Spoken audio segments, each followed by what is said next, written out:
नमस्कार, उत्तराखंड एक्सप्रेस में आप सभी का स्वागत है। मैं हूं नीरू। करते हैं खबरों की शुरुआत। तो मुख्यमंत्री पुष्कर धामी आज सीएम आवास के जनता दर्शन हॉल में आम लोगों की समस्याएं सुनेंगे। जनता दर्शन का यह प्रोग्राम सुबह 10 से 12 बजे तक चलेगा। इसमें सीएम लोगों की समस्याओं और शिकायतें मौके पर ही सुनेंगे। उत्तराखंड में करीब 5 महीने बाद चुनाव होने हैं और सीएम धामी के पास वक्त बहुत कम है, पर बावजूद इसके मुख्यमंत्री जनता की बात सुनने का कोई मौका नहीं चूकना चाहते। बीजेपी सरकार और संगठन का मानना है कि मुख्यमंत्री जिस तरह काम कर रहे हैं और जिस तरह के फैसले ले रहे हैं, उनका मकसद सिर्फ रिजल्ट 2022 में ही दिखेगा। और इस पर बातचीत करने के लिए भारती सकलानी हमारे साथ जुड़ गई है। भारती, जिस तरह से सीएम लगातार लोगों की समस्याएं सुन रहे हैं, लगातार लोगों की समस्याओं का निस्तारण कर रहे हैं, एक बार फिर से आज लोगों की समस्याएं सुनेंगे, तो इसको किस तरह से देखा जाए? वक्त बहुत कम है, समस्याएं बहुत ज्यादा हैं और कोई मौका चूकना नहीं चाहते धामी।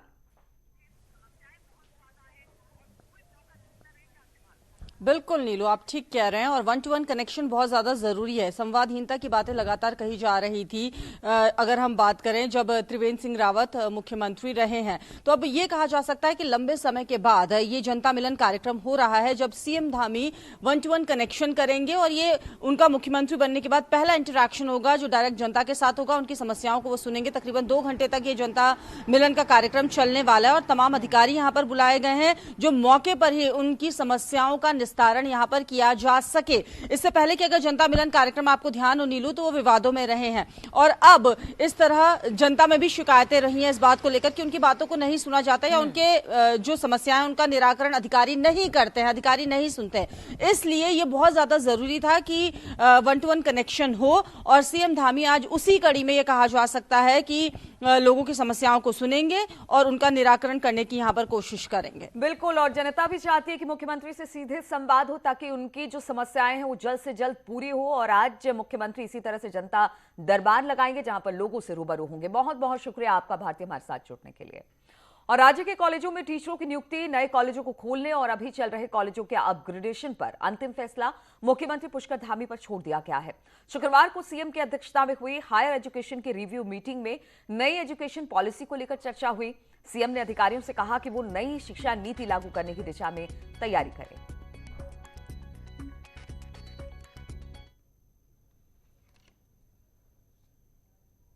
थे कि वहाँ स्वरोजगार परक पाठ्यक्रम चलाने हैं।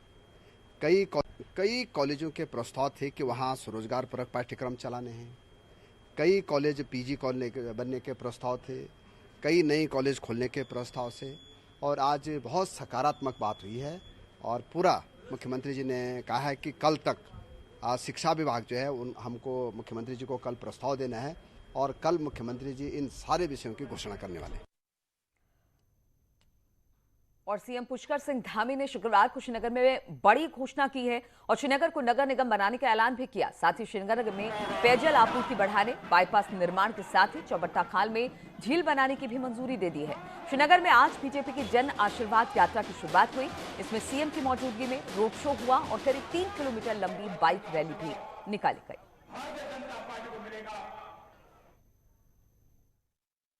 हाँ, नगर निगम बनाने की घोषणा की गई है और नगर निगम बनेगा क्योंकि श्रीनगर क्षेत्र में लंबे समय से मांग थी इसका सीमा विस्तार करके। लोगों को जो बहुत सारी योजनाएं नगर पालिका के अंतर्गत नहीं आ पा रही हैं, नगर निगम बनने के बाद लोगों के में आएंगे। और साथ ही जो है यहाँ पर पानी की समस्याओं के लिए भी निदान किया जाएगा। अन्य जो कुछ सड़कों के क्षेत्र में है, अन्य क्षेत्रों में है, जो भी हमने घोषणाएं की हैं, जल्दी से जल्दी वो धरातल पर आएंगी। उन घोषणाओं को मूर्त रूप दिया जाएगा। पहाड़ के अंदर इतना बड़ा काम मोदी जी के नेतृत्व में रेल बनाने का हो रहा है, भारत के प्रधानमंत्री जी के नेतृत्व में, तो कांग्रेस के पास और कोई काम नहीं है। जो काम हो रहे हैं वो कहते हैं कि हम उनको भी रोक दें।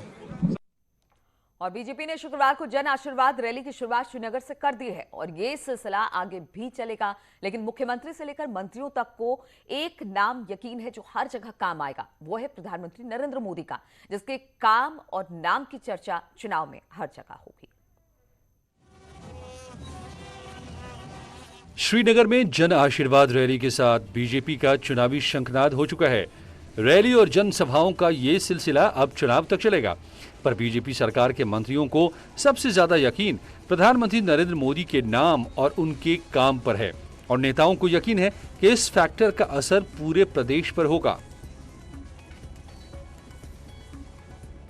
और इसका बहुत मैं सोचता हूँ लाभ भी मिलेगा पूरे प्रदेश में, और विशेष करके गढ़वाल के में इसका भारतीय जनता पार्टी को काफी लाभ मिलेगा।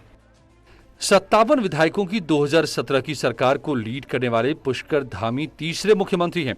ऐसे में सरकार के कामों को अंजाम तक पहुंचाने के लिए चुनाव प्रचार का दारोमदार अब उन्हीं के कंधों पर है और सीएम पुष्कर को भी अपनी सरकार के काम के साथ पीएम मोदी के नाम और काम दोनों पर पूरा यकीन है।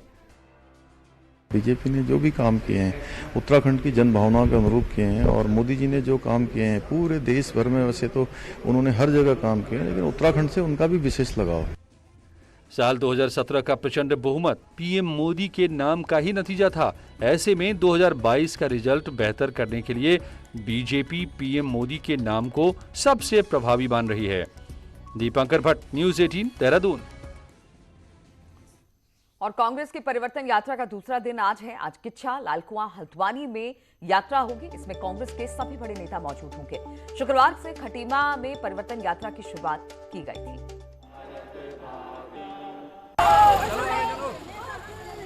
हरीश रावत, कांग्रेस अध्यक्ष गणेश कोदियाल। और कांग्रेस ने भी शुक्रवार से चुनावी शंखनाद कर दिया है। सीएम ने विधानसभा खटीमा में कांग्रेस के दिग्गज जुटे और परिवर्तन यात्रा का आगाज किया गया। कांग्रेस के दिग्गज नेताओं ने पहले खटीमा रामलीला मैदान में रैली की और बीजेपी सरकार को कोसा, और फिर प्रदेश प्रभारी देवेंद्र यादव के साथ ट्रैक्टर पर सवार होकर पूर्व सीएम हरीश रावत, कांग्रेस अध्यक्ष गणेश कोदियाल, नेता प्रतिपक्ष प्रीतम सिंह, कार्यकारी अध्यक्ष भुवन कापड़ी ने प्रदेश में बदलाव की हुंकार भरी। महंगाई सहित कई मुद्दों पर बीजेपी सरकार को घेरकर चुनावी तीखे तेवर भी दिखा दिए। मैं समझता हूं जब खटीमा का ये हाल है तो अन्य विधानसभा पूरे प्रदेश का क्या हाल होगा। ऐसी सरकार को एक पल भी सत्ता में रहने का अधिकार नहीं है। ये सरकार तत्काल कुर्सी छोड़े और जनता एक ऐसी सरकार का चुनाव करे जो उनकी इच्छाओं के अनुरूप उनके सपनों को साकार कर सके। हरीश रावत ने तीखा हमला किया और कहा कि बीजेपी के खिलाफ उमड़ा जन सैलाब बीजेपी को आशीर्वाद देने वाला नहीं है। जनता की भावना है, ये उमड़ा हुआ समुद्र जनता की भावना का प्रतीक। वो आशीर्वाद पाने का अधिकार खो चुके। अब वो नाम कुछ भी रखें लेकिन उनको आशीर्वाद नहीं मिलेगा। आंदोलन की भूमि कहे जाने वाले खटीमा से कांग्रेस ने परिवर्तन यात्रा के साथ 2022 चुनाव का आगाज कर दिया है। ये जो सामने मंच है, ये मंच बता रहा है कि जो दिग्गज यहाँ पर कांग्रेस के बैठे हैं, ये कहीं न कहीं पे 2022 में जो चुनाव होने जा रहा है उसमें भाजपा को महंगाई के साथ साथ कई मुद्दों में घेरने के लिए जा रही है। कमलेश भट्ट, न्यूज़ 18, खटीमा।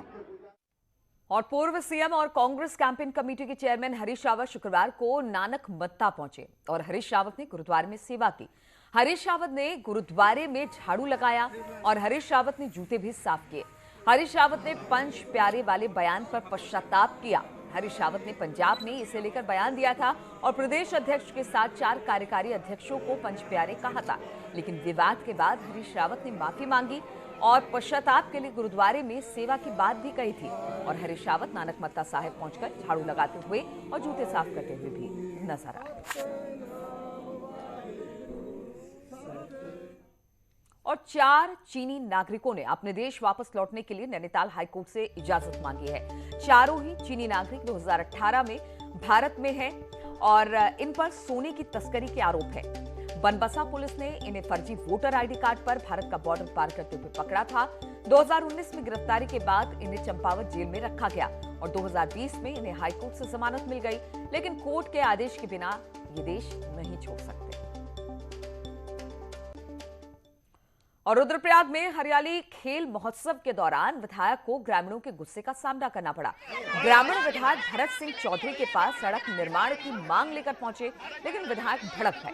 इससे नाराज ग्रामीणों ने विधायक के पोस्टर फाड़ डाले और नारेबाजी की। भरत चौधरी को ग्रामीणों के गुस्से का शिकार होना पड़ा। एक सड़क की मांग कर रहे हैं और सड़क का जो प्रस्ताव है उसमें वन भूमि है और काफ़ी बड़ी मात्रा में बांध के पेड़ है, तो वो शासन में गया हुआ है। जैसे ही उससे वन विभाग में नोडल अधिकारी के यहाँ उनकी फाइल पहुँची है और जैसे ही उसमें क्लियरेंस मिलेगी तो वो सड़क का काम प्रारंभ करवा दिया। मैं ये कहता हूँ, जनता हमारी भगवान होती है। जनता ही हमको विधायक बनाती है। हमको जनता का सम्मान करना चाहिए, चाहे वो छोटा आदमी है, चाहे बड़ा आदमी है। और रक्षा राज्य मंत्री अजय भट्ट ने देहरादून स्थित इंडियन मिलिट्री एकेडमी का दौरा किया। इंफ्रास्ट्रक्चर और कैडेट्स ट्रेनिंग को लेकर बातचीत की। रक्षा राज्य मंत्री ने जेंटलमैन कैडेट्स और कमांडेंट से भी बातचीत की।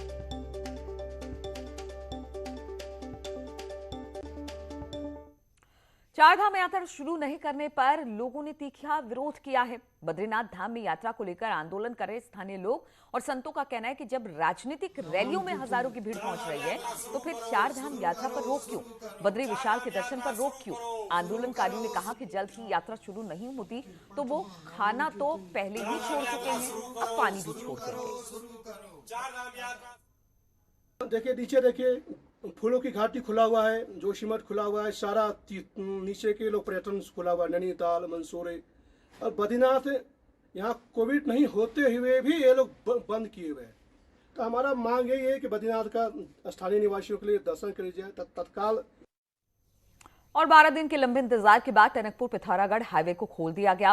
पहाड़ के 2 जिलों की लाइफ लाइन कही जाने वाली टनकपुर पिथौरागढ़ हाईवे लोगों की आवाजाही के लिए खुल गया है। स्वाला के पास 23 अगस्त को भारी मलबा आने के बाद से हाईवे बंद था और लगातार इसके लिए कोशिश की जा रही थी। दोनों ही तरफ काफी ज्यादा गाड़ियां फंसी हुई थी और अब कई दिन बाद हाईवे खुलने से लोगों ने राहत की सांस ली है। और बाजपुर में अवैध खनन की शिकायत पर पुलिस ने छापेमारी की और 6 ट्रैक्टर ट्रॉलियों को जब्त कर लिया। पुलिस को आता देख खनन माफिया अपनी गाड़ियों को छोड़कर फरार हो गए। पुलिस ने सभी गाड़ियों को सीज कर दिया है। यहां कोसी नदी में सरकार की तरफ से खनन पर रोक है, लेकिन इसके बाद भी अवैध खनन का काला कारोबार लगातार जारी है।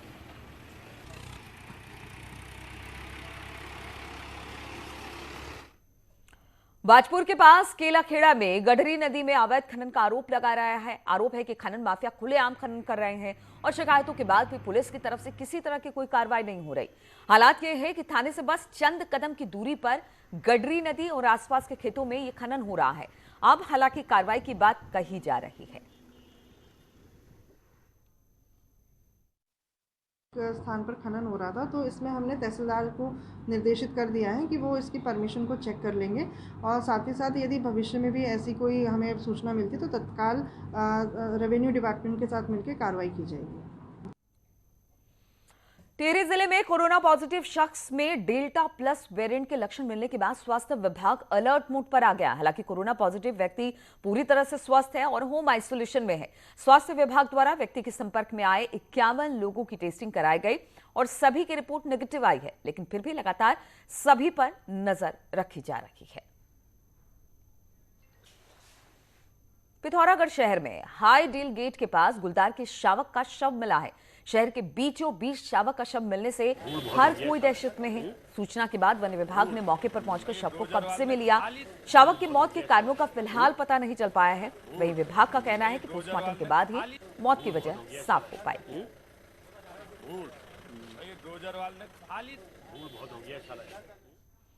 और रुकेंगे यहाँ पर छोटे से ब्रेक के लिए, फौरन लौटते हैं।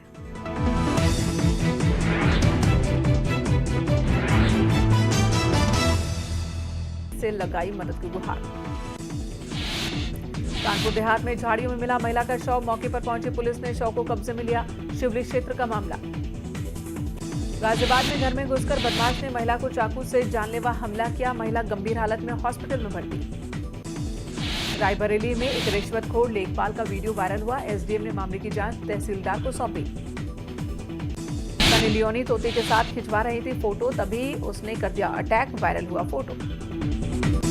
कटरीना कैफ और विकी कौशल इस साल दिसंबर में कर सकते हैं शादी। सूत्रों के मुताबिक गुपचुप कर चुके हैं सगाई। फिल्म थलाइवी को लेकर इंस्टाग्राम पर भड़की कंगना रनौत। कहा बदलो ईस्ट इंडिया कंपनी वाला नजरिया। दिल्ली में पेट्रोल 101.34 रुपए प्रति लीटर और डीजल 88.77 रुपए लीटर प्रति लीटर कर रहा कारोबार। रिकॉर्ड स्तर पर बंद हुआ बाजार। पहली बार सेंसेक्स 58,100 और निफ्टी 17,300 के पार। आज फिर कम हुआ सोना चांदी का दाम। सोना 47,208 पर पहुंचा। चांदी की कीमत 4,434 रुपए की गिरावट। सोशल मीडिया पर एक केकड़े का वीडियो जमकर हुआ वायरल, जिसमें केकड़ा नारियल खाते हुए नजर आ रहा। एक शख्स बत्तख और उसके बच्चों को सड़क पार कराता दिखा। अब ये वीडियो इंटरनेट पर धमाल मचा रहा। चीन के एक चिड़ियाघर में नकली चिंपैंजी का वीडियो वायरल हुआ। ये चिंपैंजी अपने बाड़े में पुशअप करता दिख रहा। हाथी के छोटे से बच्चे का पानी में खेलने का वीडियो लोगों को आ रहा पसंद। वो एक टब में भरे पानी में मस्ती करता दिखा। एक खरगोश और बिल्ली की लड़ाई का वीडियो तेजी से वायरल हुआ, जिसमें बिल्ली खरगोश पर हमला कर रही है। सोशल मीडिया पर एक कुत्ते का सब्जी लेने का वीडियो वायरल हो रहा है, जो कि मुंह में एक टोकरी को पकड़ा हुआ है। एक बिल्ली का मस्ती करने का वीडियो लोगों को पसंद आ रहा। बिल्ली एक ढलान पर फिसलती दिख रही है। रकून का खाना छीनने का वीडियो सोशल मीडिया पर तेजी से फैल रहा। रकून एक लड़की के हाथ से खाना छीनकर भागता दिखा। सोशल मीडिया पर इन दिनों एक स्टंट वीडियो वायरल हो रहा है, जिसमें एक शख्स साइकिल से स्टंट करता दिखा, लेकिन अचानक उसका बैलेंस बिगड़ जाता है और वो सड़क पर गिर जाता है।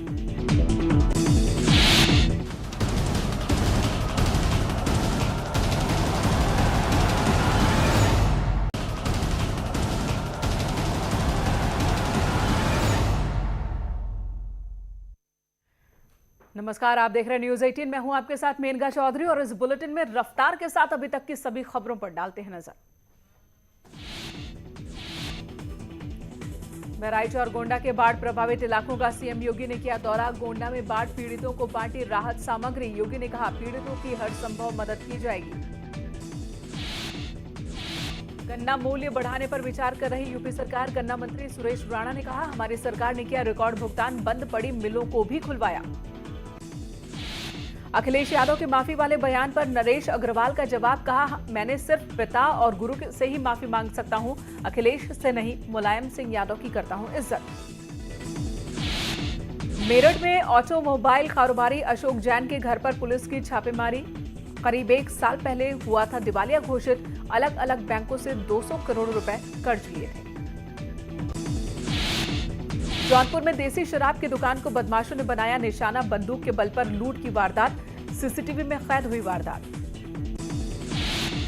बलिया में पुलिस और बदमाशों के बीच एनकाउंटर। 1 लाख रुपए का इनामी बदमाश ढेर किया गया। हल्दी थाना क्षेत्र का मामला। औरैया में एक किसान के खेत में मिले सोने और चांदी के सिक्के। मौके पर पहुंची पुलिस ने पुरातत्व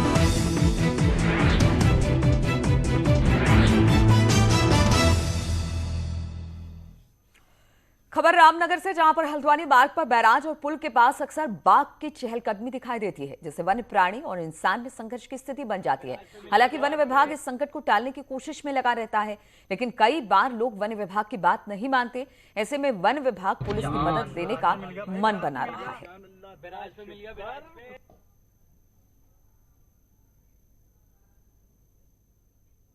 वो मौके पर जाकर के वहाँ पे आवागमन को तत्काल अपने स्तर से रोक देती है।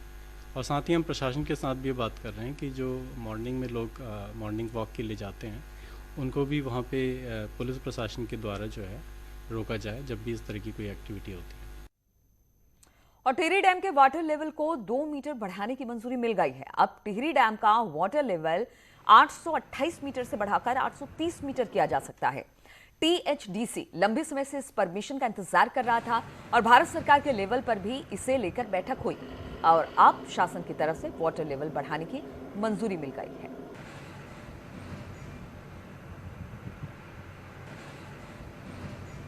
और उसके अलावा शासन ने ये भी निर्देश टीएचडीसी को दिए हैं कि जो भी भारत सरकार की बैठक में तय हुआ है कोलैटरल डैमेज पॉलिसी के तहत, उनका अनुपालन किया जाए।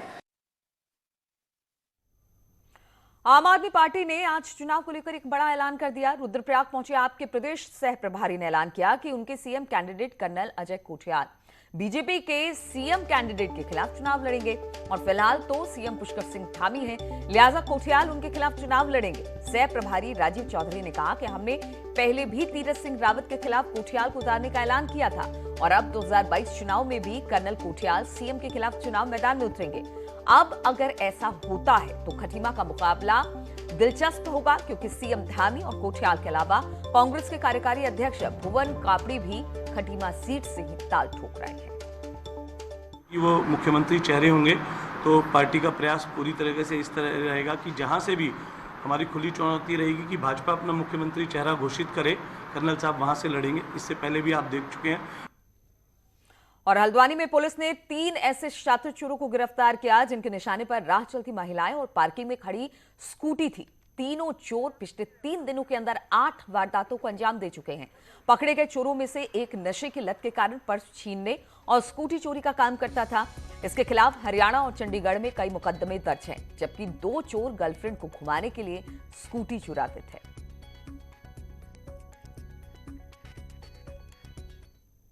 और टोटल 8 मुकदमे इस व्यक्ति पे लिखे हुए हैं और ये इसके अलावा भी इसका काफ़ी लंबा चौड़ा आपराधिक इतिहास है। करीब 12-13 मुकदमे इस पे चंडीगढ़ और हरियाणा से भी लिखे हुए हैं।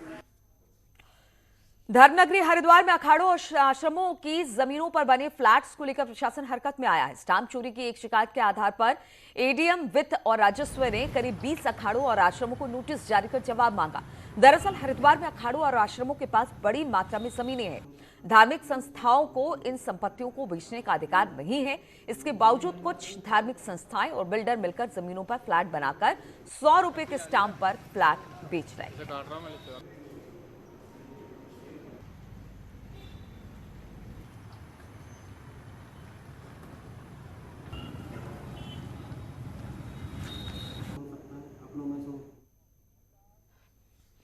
तो इस बुलेटिन में फिलहाल इतना ही, लेकिन जाते जाते एक नजर हेडलाइंस पर।